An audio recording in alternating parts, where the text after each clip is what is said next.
সকালবেলা ঘুম থেকে উঠেই চলে গেলাম ওদের কাছে, কারণ আজ আমার শেষ দিন গ্রামের বাড়িতে। গরুগুলি যেন তাকিয়ে আছে, কেমন জানি লাগছে, মানে ভীষণ কষ্ট হয় ওদের জন্য।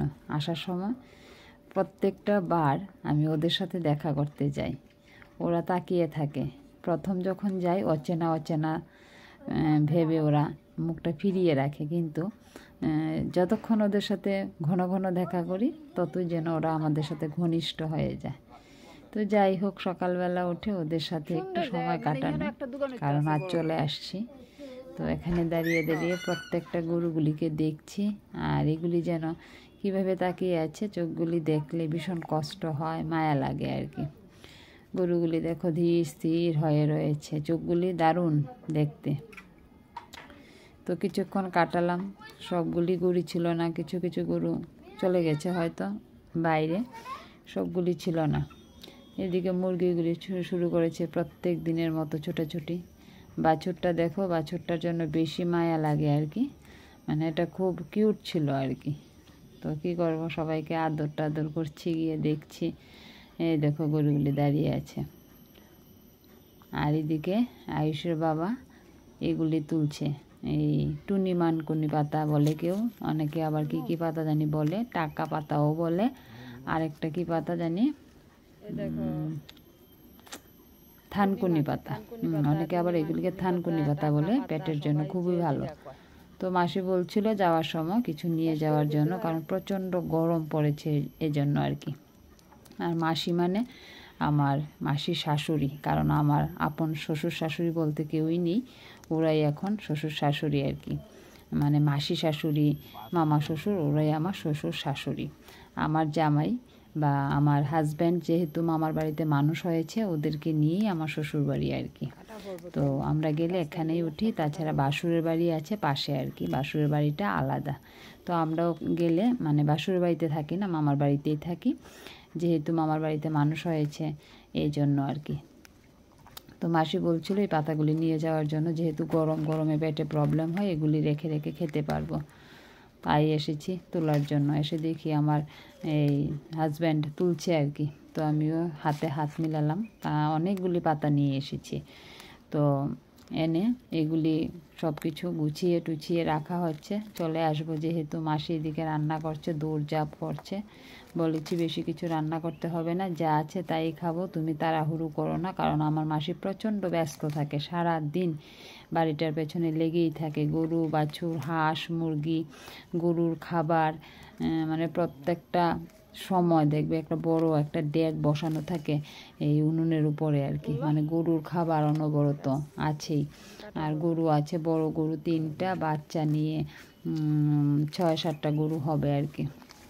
তো এইসব নিয়ে মাসি সময় কেটে যায়। একটা সময় মাসি চাকরি করতো, কিছুদিন হলো রিটায়ার্ড হয়েছে, ইলেকট্রিক অফিসে চাকরি করতো আর কি। তো এখন অবসর টাইমটা ওদের নিয়েই কাটিয়ে দেয়, এইভাবে মাসের দিন কেটে যায়, কিন্তু আমাদের ওখানে যাওয়ার সময়টা পর্যন্ত পায় না আর কি। তো গ্রামের বাড়িতে আছে আমার 2 মামা আর 1 মাসি, আর আমাদের বাড়িতে আছে 1 মামা আর আমার ননদ, এই মাসির মেয়ে আর কি। তো আমরা মানে একটা ফ্যামিলিতেই থাকি আর কি, কোনো আলাদা কোনো ফ্যামিলি নেই আমাদের, আমরা ওদেরকে নিয়েই আমাদের ফ্যামিলি। তো এইভাবে আমাদের দিনগুলি কাটে আর কি। তো অনেকে হয়তো জানো না, যেহেতু আমি বলিও নি, আমার শ্বশুর শাশুড়ি বলতে কেউই নেই, ওরাই আমার শ্বশুর শাশুড়ি, বা শ্বশুর শাশুড়ির থেকে যা পাওয়ার আদর ভালোবাসা সব কিছু আমরা ওদের কাছ থেকেই পাই, বা ওদেরকেই নিজের শ্বশুর শাশুড়ি এরকমই ভাবি আর কি। তো এই আমাদের মানে শ্বশুর বাড়ি বলতে মানে ওরাই আর কি সব কিছু। তো আমার বর ওদের সাথে বড় হয়েছে, ছোট থেকে বড় হয়েছে, এই বাড়িতে মানুষ হয়েছে, এভাবে আমাদের জীবনটা কেটে যায়। তারপর আস্তে ধীরে শহরে পড়াশোনার ক্ষেত্রে যা মানে চিকিৎসা বলো, যা খুশি বলো, আগরতলায় যেতে হয়, সেই জন্য আগরতলাতে তারা একটা বাড়ি করেছে, যে বাড়িতে আমরা আছি আর কি। তো আবার ঘোরাঘুরি করছি, গরুগুলি দেখো তাকিয়ে থাকে, গরুগুলি গেলেই তাকিয়ে থাকে। একে তো আমাদের নতুন দেখেছে, তারপরও আস্তে ধীরে কয়েকদিনের মধ্যে আমাদেরকে চিনে ফেলেছে। আমার ছেলে তো একদম আজকে মানে গরুগুলির জন্য মন খারাপ। ভিডিও বাইরে একটু ঘোরাঘুরি করতেছি, ঘোরাঘুরি করে খাওয়া দাওয়া করবো, কইরা যাবো।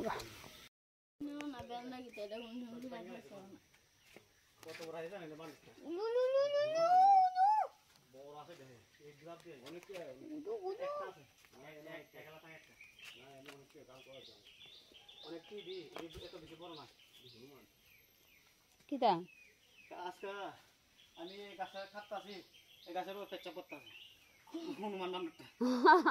আমি কই কিটা করে পেচ্ছা করতেছে ইয়াটা হনুমান বান্দরটা। ওই দেখো যে টিপ্পা দিলে এমন করে।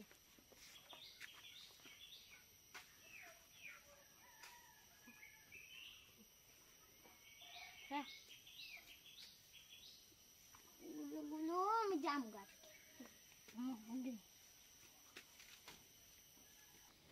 সকালবেলা একটা বোন এই বাঁশ গরুগুলি কেটে দিয়ে গেল, যেগুলি আমি নিয়ে আসবো আর কি। আর এদিকে দেখো গরুর খাবার হচ্ছে, উনুনের মধ্যে সবসময় বসানো থাকে, গরুগুলিকে খাবার দিতে হয়, অনেকগুলি গরু, এই জন্য ওদের জন্য খাবার দরকার হয়। তো ঘরে আসলাম ঘোরাঘুরি করে, ঘরে এসে ঠাকুরের নিদ্রা ভেঙে গেছে। মাসি সকাল সকাল ঠাকুরকে ঘুম ভাঙিয়ে ধূপ ধুনা লাগিয়ে দেয় আর কি সকালবেলা একবার। এদিকে মামা নিয়ে এসেছে ঠাকুরের ফুল। আজ ঠাকুর পুজো দেব না, কারণ ঠাকুর পুজো দিলে দেরি হয়ে যাবে, সেই জন্য আমি আজ দেব না আর কি ঠাকুর পুজো।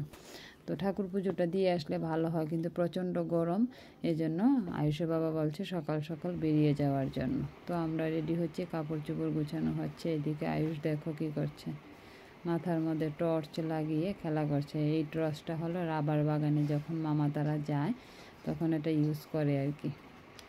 তো এইভাবে আস্তে ধীরে তৈরি হচ্ছি।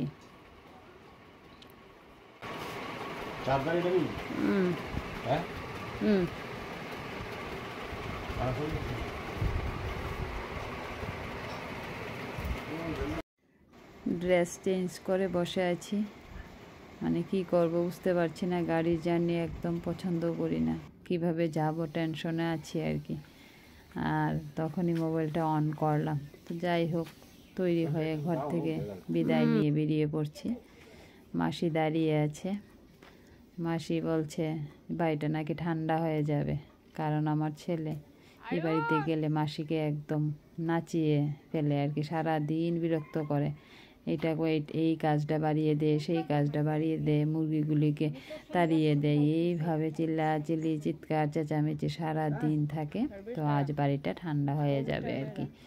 আর আমার ছেলেও ওখানে গেলে একটু মানে খোলামেলা পরিবেশ পায়, দৌড়াদৌড়ি করে, খুব মজা হয়।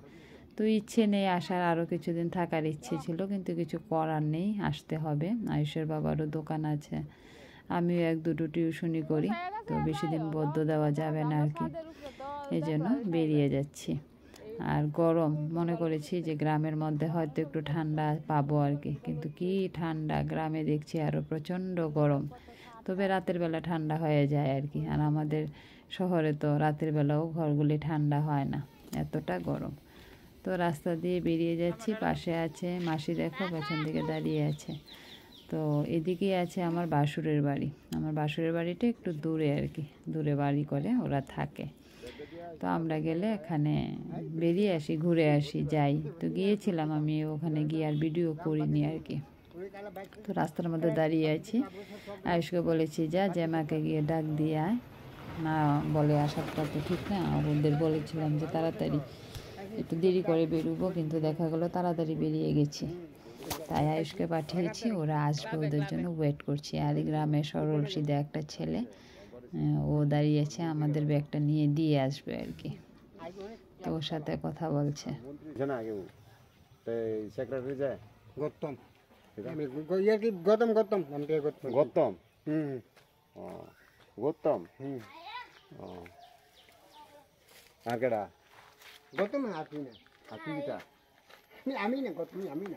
তুই কিছু না, তুই ক্লাবের কিতা সদস্য, এই সবার মাংস খাওয়ান না সবাই কয়টা বাজে? তো এদিকে দেখো, এই যে আমার বাসুরের মেয়ে, এটা হলো বাসুরের মেয়ে, 2 মেয়ে, একটা বড় মেয়ে, আর বাসুরের মেয়ের ঘরের মেয়ে, মানে আমার নাতিন। আর পেছনে আছে আমার যা আর কি। তো ওরা শুনে ছুটে আসলো আর বলছে এখন তো যাওয়ার কথা ছিল না, তুমি তো বলেছিলে আরও পরে যাবে। তাই আমি বলেছি না, তোমার কাকু বলেছে তৈরি হওয়ার জন্য, তাই বেরিয়ে যাচ্ছি। চলে যাই, তাড়াতাড়ি গেলেই ভালো, না হলে আরও গরম পড়ে যাবে আর কি। তখন ঘুরিতে বাজে 10টা 10:30 আর কি। তো বেরিয়ে পড়লাম। গ্রামের রাস্তাগুলি এত ভালো লাগে, কি বলবো, খুব ভালো লাগে। কিতা কয়? ও আমরা বেরিয়ে যাচ্ছি, নতুন বাড়ির ঘোরাঘুরি শেষ। আবার কবে আসবে জানি না, যাওয়ার সময় একটু কেমন কেমন করে। যাই হোক, বাড়ি বলে কথা, আরেকবার যখন আসবো তখন হয়তো দেখবো অন্যরকম বাড়ির যে পরিবেশটা আর কি। তো আবার আসলে অবশ্যই তোমরা যদি পাশে থাকো, সাথে থাকো, তোমাদের সাথে ঠিক শেয়ার করতে পারবো আমার প্রত্যেকটা মুহূর্ত, প্রত্যেকটা দিন। ঠিক আছে, এখন গাড়িতে উঠবো। গাড়ি জার্নি করতে একদম পছন্দ করি না, এখনই বমি পাচ্ছে, জানি না কীভাবে যাব, এতটা পথ, 4 ঘন্টা রাস্তা। তোমাদের সাথে আবার পরে কথা হবে, তাহলে আবার পরে কথা হচ্ছে।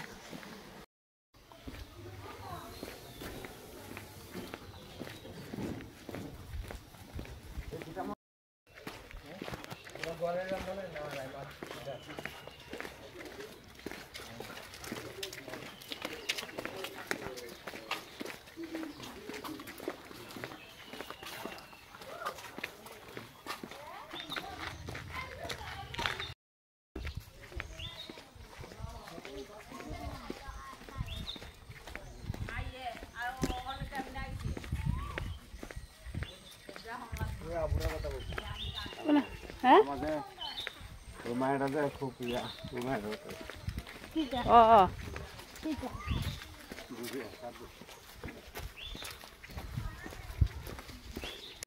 এই যে দোকানে আসলাম, দোকানটা হলো আমার এক মামার দোকান আর কি। তো মামার দোকান থেকে এখন আয়ুষ চিপসের প্যাকেট যা যা লাগে নিয়ে নেবে আর কি। এটা আয়ুষের অভ্যাস, মানে নিতে হবে এই দোকান থেকে কিছু। তো দোকান থেকে কিছু নিয়ে বেরিয়ে যাব, গাড়িতে উঠব। গাড়িতে উঠে তো আমার বমি পেয়ে যায়, একদম ভালো লাগে না, মানে কিভাবে যে যাব, ঠাকুরকে ডাকি। আর পরে তো আর ভিডিও করা হয়নি, হয়তো ভিডিও করলে ভালোই হতো। আমার অবস্থাটা যদি তোমরা দেখতে, তোমরা হাসতে হাসতে একদম শেষ হয়ে যেতে। মানে আমি সিটের মধ্যে ঘুমিয়ে এসেছি, ডাবল সিট নিয়ে ঘুমিয়ে এসেছি। আর আয়ুষের বাবা অন্য সিটে বসেছে আর কি। কারণ জানালার পাশে বসার জন্য মা ছেলে এখন ঝগড়া লেগে যায়, কারণ আমি জানালা ছাড়া পারি না, যেহেতু আমি বমি করি। আর ছেলেরও জানালা লাগে, কারণ ও দেখতে পারে না। এই জন্য আয়ুষের বাবা কী করেছে, ছেলেকে নিয়ে আগের সিটে বসেছে, আর আমি পেছনের সিটে একা একা বসেছি। তারপর কিছুক্ষণ যেতে না যেতেই আমি একদম ফ্ল্যাট হয়ে গেছি। 2 সিটের মধ্যে কোনো রকম গুজে শুয়ে এসেছি আর কি। শুয়ে থাকলে বমি হয় না, আর বসে থাকলে এদিক ওদিক তাকায়, তখন মানে শরীরটা খারাপ করে ফেলে। তাই আয়ুষের বাবাকে বলেছি আমার পাশের সিটটা কাউকে দেবে না, এটা আমারই লাগবে। এইভাবে পাশের সিটে শুয়ে আমি রাস্তাটা কোনো রকম এসেছি আর কি। তো বন্ধুরা, আমার গ্রামের বাড়ির শেষ ব্লগ এটাই। আবার জানি না কবে তোমাদের সাথে আমি ব্লগ শেয়ার করতে পারবো সেই গ্রামে গিয়ে। তো তোমাদের কেমন লেগেছে অবশ্যই কমেন্টস করে জানাবেও। সবসময় একটু পাশে থাকবে, আমাকে একটু সাপোর্ট করবে, তাহলে আবার দেখা হবে নতুন একটা ব্লগে।